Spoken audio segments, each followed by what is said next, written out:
Well, it's time to bust out the shorts and inspect those AC units as a wowzer of a pattern sets up for Christmas week. But is it a stone cold lock? Well, maybe not. But in the meantime, a lot of snow is going to fall, and an Arctic invasion is going to bring record-setting cold temperatures along with dangerous wind chills as we work through the weekend and start your work week.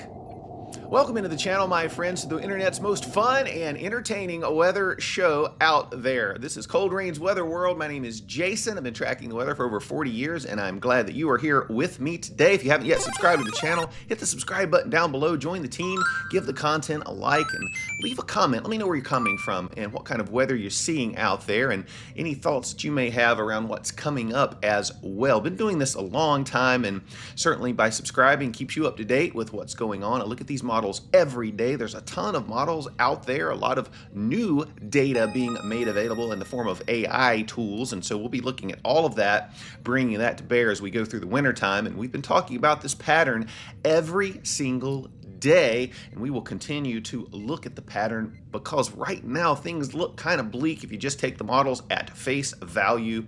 And if you take a look right here, I want to show you something. This is the current European ensemble mean, all right? And you see a couple of interesting features here. This big area of purple colors over the Aleutians, then we have another big ridge, kind of a flat ridge out here out west, and another big trough in the east, bringing chilly weather. This is below normal temperatures out here in the east, above normal in the west, where you see those orange colors, and that big trough sits there. And you got these blue colors and these lines kind of coming in like this. This is the jet stream.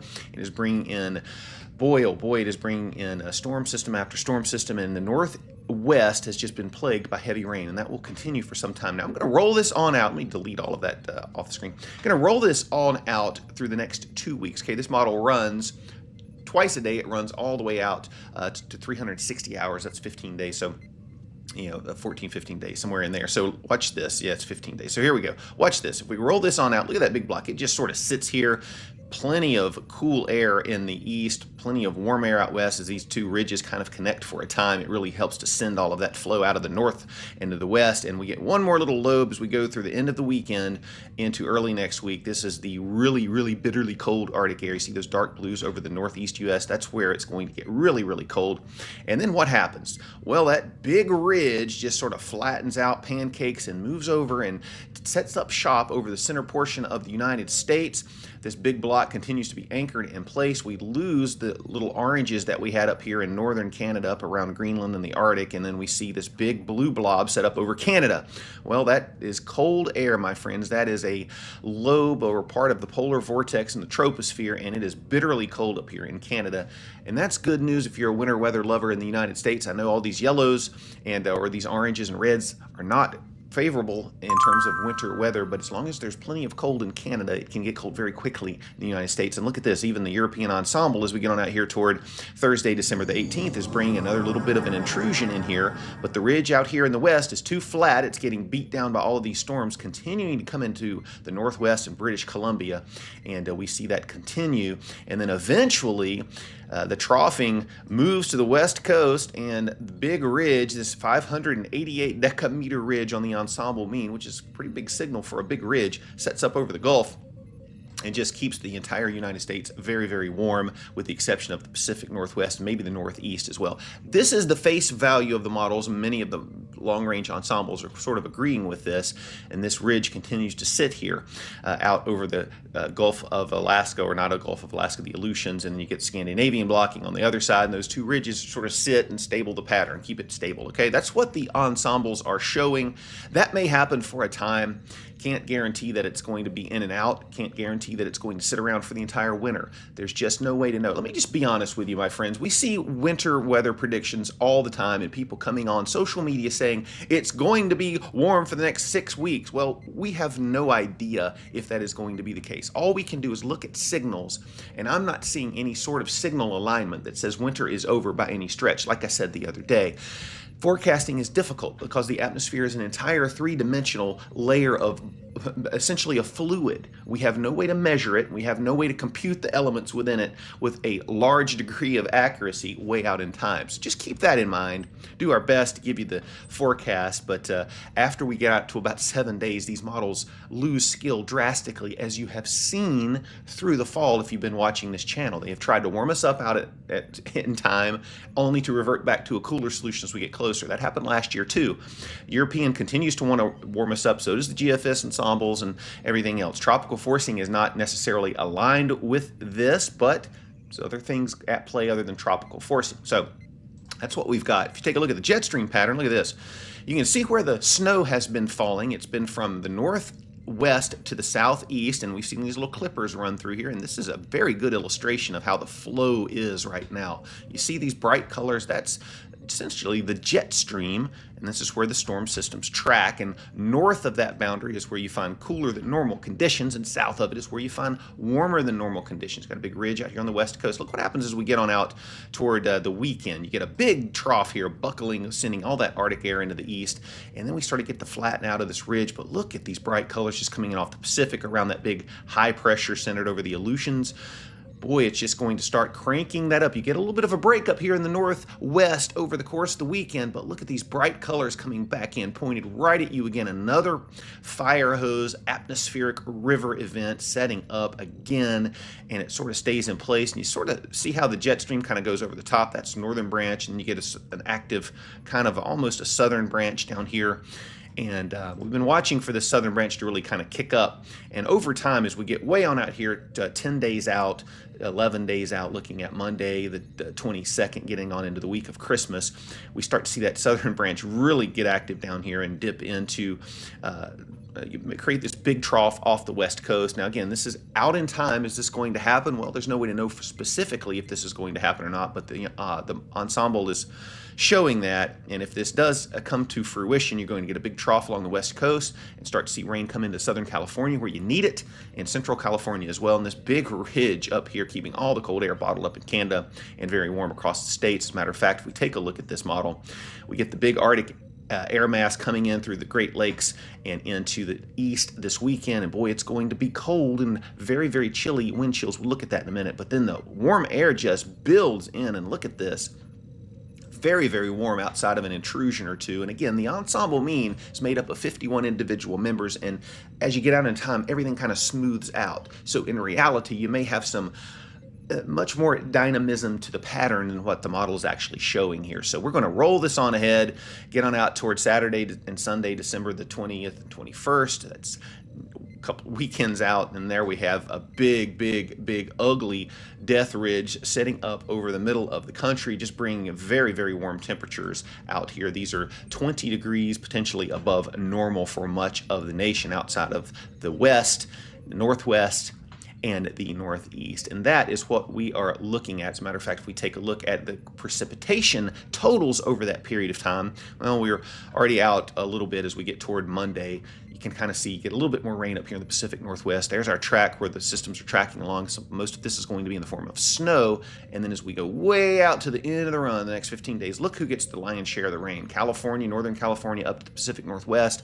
Once again, looking at over another foot of rain falling in precipitation falling, especially in some of the higher peaks where they just squeeze all of that out. And some of that's going to be snow later on, but boy, oh boy, you guys are going to get a lot more rain, it looks like, out here where you've already had a lot of flooding. And that's what's going on, my friends, over the course of the next 2 weeks if we look at the pattern. And I'm going to show you what is happening in the next few days, because some areas are going to pick up quite a lot of snow. Ohio, I'm looking at you, my friend Jen. I hope you're watching, because Jen never sees snow. It's always 50 degrees and sunny in Ohio, but I think it's going to be a little bit colder than that, and you might see some flakes fly. So check it out. Give me the thumbs up in the comments if you agree. Before we get to that snowfall forecast, though, I've got your weather IQ question, and today's weather IQ question is about thunderstorms. Here it is. What mechanism within a thunderstorm is responsible for straight line winds? A downburst, an anvil jet, a mesocyclone, or a tropopause fold? If you know the answer, type it right down in the comments. If you don't know it, simply hang out to the end of the show, and as always, I will reveal the answer to you. But right now, we've got to look at the snowfall forecast, see who's going to get snow, including some of the I-95 cities. Yes, you heard that right, my friends. The snow drought may be over for some of you as we head through the weekend. Okay, we're going to have that right now. All right, we'll start with the U.S. satellite view, and you can see where that storm track is very, very well. We looked at the jet stream. Look at this. Clouds just coming right out of Canada from Alberta all the way over to the southern mid-Atlantic. Look at that flow. That is where the storm track is, and that is where we're going to see the snow, at least for right now. Areas of fog, particularly down here in East Texas. Look at this in Louisiana. You guys have fog advisories up for you. And then very nice across much of the southern tier till you get up into North Carolina. You start to find some clouds, and of course clouds coming in out of Canada into the northeast as well. Here is the radar. Most of the precipitation on the radar is in the form of snow, heavy snow back in central Montana, back through the western sections of South Dakota, slipping into northern Nebraska, of course, through just north of the Twin Cities over here in eastern Minnesota, and then over into upstate New York, looking at some snowfall, and even into northern North Carolina yet again, and Virginia, and in the mountains here of West Virginia and Kentucky, looking at snowfall once again in this area with a little clipper system moving through. The temperature in the upper atmosphere, the mid-levels, are very, very cold, and we're seeing snow make it to the ground as far south as northern North Carolina. Check this out. This is the alerts map, and right along that corridor, there's where the winter weather advisories are. Winter storm warnings for several more inches of snow to fall in central Montana. Could see as much as a foot in spots here, and several inches, maybe 2 to 4 inches along this corridor as we work through central Iowa back in toward, as we get on in over here into the Indianapolis area and south of there in Indiana. And then winter storm watches, we start to see those appear, in winter storm warnings as well, but winter storm watches farther east in Ohio and in West Virginia and southern Pennsylvania, southwestern Pennsylvania, for a potential winter, nice little winter storm as we get on into Saturday night. All right, so we're going to keep our eyes peeled there, and then I'm sure we'll see winter alerts pop up farther east as we go on out in time. But that's what we're looking at. Dense fog advisories down here in Texas, and of course flash flood watches up in northern sections of Washington state and western sections there. And here's what the map looks like as we go on out over the next couple of days. Look at this. This afternoon, we're going to see snowfall continuing in earnest up here in Montana into South Dakota. That will continue to increase as that sort of transition zone between cool and warm air sits right over you guys. And of course, that's where the focus is going to be as little systems kind of move along that boundary to enhance the snowfall. And so you can see that heavy snow through the evening and into the overnight hours tonight. As we head out the door to tomorrow, that is going to be shifting into central South Dakota over to Iowa and getting in there for you guys as the system moves in. Big Arctic high plunging out of Canada. And then as we get on in toward tomorrow afternoon, look at this. Iowa, northern Illinois here, and getting on in toward Indiana, in approaching Ohio, looking at some snowfall starting to break out there, and going into the evening hours, that's when it really picks up. Saturday evening and an overnight, looking at snowfall to the tune of maybe 2 to 5 inches in some of these areas. Okay, probably central Ohio down to the south is where you're going to see the bulk of the snow, but certainly light snow is possible north of there too. And as we get on into the overnight hours, it's a very, very quick hitter. It moves on through. Arctic high is plunging and in control over the center portion of the country. Some showers down into the southeast. Low pressure gets its act together off the coast, probably a little bit too late to bring a lot of moisture back in to the coastal sections here along the I-95 corridor, but that upper level system means business, and we're going to see how much business it means when we look at the snowfall maps here in a minute. And a lot of you all here could get a burst of snow and end your snow drought, and then by the time we head on in toward the afternoon hours Sunday and then overnight Sunday night, everything is pulling away except for the bitterly cold temperatures working in. Now, take a look at this. Glasgow, Montana. This is what we're expecting. 8 to 12 inches of snow in here, but there's a band that's going to set up, and where that band exactly sets up, it makes all the difference to who's going to see the heaviest snow. And there's some uncertainty about that, but we're going to have to watch radar trends through the afternoon. But certainly on either side of that band, the totals will drop quickly. But 8 to 12 inches of snow within the band, it looks like, I guess this is Harvey. Havre, I'm not sure 100% how you say that, Lewistown, and then over to Glasgow, you're looking at maybe 4 to 6, but the heaviest snow axis is looking back here in the center portion of the state, down toward Billings, looking at maybe 6 inches of snow. So that's what we're expecting there. So we go on out and to take a look at Ohio, up here, Mansfield, Worcester, Marion, 3 inches, potentially 5 toward Columbus, and as we get on down here toward Wilmington, Dayton, and back toward the south over to Parkersburg, where we'll find our corridor of the heaviest snow, 5, maybe 6, 7, 8 inches in spots if things come together just right. This is the official forecast from the National Weather Service, and that's what we're looking at. As we get on out toward Pittsburgh, looking at 4, maybe down south of there into West Virginia, Morgantown, Clarksburg, and then even Uniontown, Pennsylvania.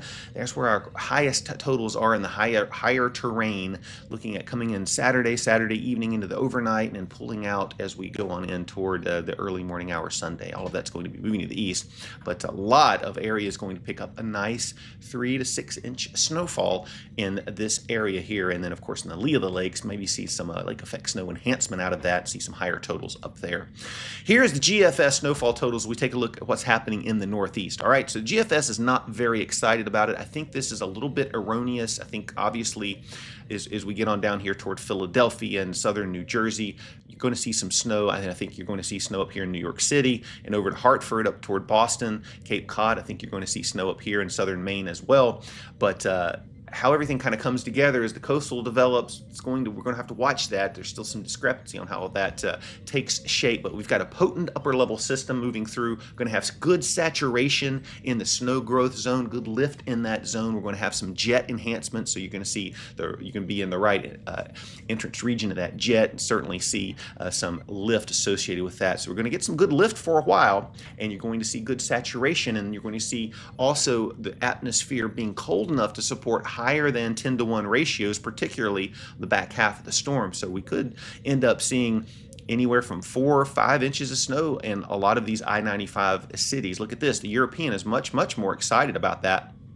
We're seeing, maybe 4 inches of snow from Philadelphia, northern Delaware here up through New Jersey into New York City, 3-4 inches of snow, all the way into Connecticut and up in toward Boston, Cape Cod. Look at this, 4 inches of snow. This is a European prediction. Now, again, watching all of this come together, it's the timing of it's going to matter, and just how quickly that low offshore strengthens where it tracks, it's going to matter as well. But this looks like a pretty good event as it's all starting to come together for the I-95 cities, and so we will continue to watch this unfold through the weekend. But it's pretty exciting to see a little bit of snow up here, at least where the snow drought has been. I know you guys are excited, would like something bigger, but I think that'll happen as we get later on into the winter, so don't lose hope for that. All right, here's the big Arctic air mass coming in. Look at these big pink colors here. This is 20 degrees, 15 to 20 degrees below normal. All right, and it just plows into the Great Lakes and the Midwest, plunges down as we get on into the overnight hours Saturday, and then into towards Sunday morning. The heart of the cold sitting right over the Ohio Valley, and that will plunge into the east. Everything around this is very, very cold too, so don't let your guard down just because you're only in the greens, all right? But this is going to be a quick in and out. There's no blocking to really slow this down and anchor this cold pattern in. And then as we get on out toward Monday afternoon and evening, then into Tuesday in the middle part of the week, here comes the warm air, my friends, and it is real. It is going to come in, and it's going to be a stark contrast. All right, so that's what we're looking at. Winds are going to be a problem as well through the weekend, bringing those wind chills down. You can see that corridor of winds coming in this afternoon across the Midwest into the Great Lakes. And as we get to Saturday afternoon and in towards Saturday evening and Sunday, here comes the big push of that cold air. Winds are going to be associated with that. It's going to be very, very windy in the mountains out here. If you're driving around, just be aware of that, into the Piedmont sections, into the southeast, and on over into the east as well. It's going to be windy back in the plains, but it's going to be warming up back there too, and we're going to see wind chills down well into the minus teens and minus 20s for a good portion of the east. Here are your wind chills. We've looked at temperatures the last couple of days, and we know that some areas are going to see highs below zero. But look at this, wind chills today up in British Columbia, Alberta, Saskatchewan in the minus 40s. And minus 20s and 30s are going to be creeping into the United States. You can see that really coming in here as we work through Friday and to the overnight hours Friday, and we wake up Saturday morning. It's going to be very, very cool across the northern tier. Those wind chills as that front moves south are going to plummet. Look at this, 31 near the Twin Cities, minus 30. Okay, so that's going to be very, very cold. There comes the front as we get on in toward where are we looking at here? Okay, so 1 p.m. on Sunday. Look at that, 1 p.m. as we get into 7 p.m. and then overnight hours, 1 a.m. Very, very bitterly cold wind chills. So if you're out here bundled up, this is going to result in frostbite really quickly. It makes it all the way down to the southeast. We're going to see a hard freeze down through much of the southeast as we head on out the door into Monday morning. It's going to be very, very cold out here. And it's going to be a cold day on Monday with wind chills below freezing for much of the east. Okay, so this is going to be very, very cold, and we're going to see that again, and we're going to start to warm up as we get on in toward Tuesday and Wednesday. But going to be a very, very, very cold weather pattern through the weekend and snowy for parts. Then we're going to see a warm up. How long that warm up will last? Well, we're going to have to watch it because there's no way to know specifically, but I don't think it's going to last too deeply, at least into January. Hopefully it will turn around as we get toward the end of the month. All right, so that's what we're looking at as a weather forecast. Got to look at space weather and geological weather. We're going to wrap up with the answer to the IQ question. All right, space weather's all quiet. Just wanted to show it because it's our space weather update time, but not much going on. We were in geomagnetic storm conditions yesterday. That is abated. No real activity on the sun going on right now. I've checked out the coronagraph, and we're all good. A little coronal hole that'll be turning toward us, so that'll enhance the solar wind. But the big scary sunspots there, you see how it's bright over here on the limb? That's where they all are. Nothing really big coming around right this minute. So we're all good there. No big earthquakes going off either. The volcano map that I normally want to use to show you that there's no volcano activity still says that there's no volcano activity, so there's no reason to show it. There is the moon phase map, though, and we're looking at a waning crescent, 43%. We're going down to new moon status here on December the 19th, so that is next week. It'll be a new moon. If we get a big solar event, maybe we'll see aurora and you can go outside and see it. But in the meantime, we have 12 days and change until Christmas. So there you have it, my friends. Christmas is coming. Hope you get those Christmas movies in before the holiday is over. And if you want to send the Cold Rain 5 golden rings, I will not complain at all. In any event, that is the show for today. We have to get you out of here with the answer, though, to the IQ question. And here is the question. What mechanism within a thunderstorm is responsible for straight line winds? Out of all of these choices, the correct answer is a downburst. The updraft sucks in the warm, moist air. It builds the cloud. You see the lightning, you hear the thunder, and watch the rain fall. Sometimes you get a little bit of hail out of it too, and even a tornado in some of those really severe thunderstorms where there's rotation. But then that air cools and it descends out of the cloud, hits the ground, and spreads out, and you get straight line wind damage. That is a result of the downburst, okay? And that is very, very destructive. It can be.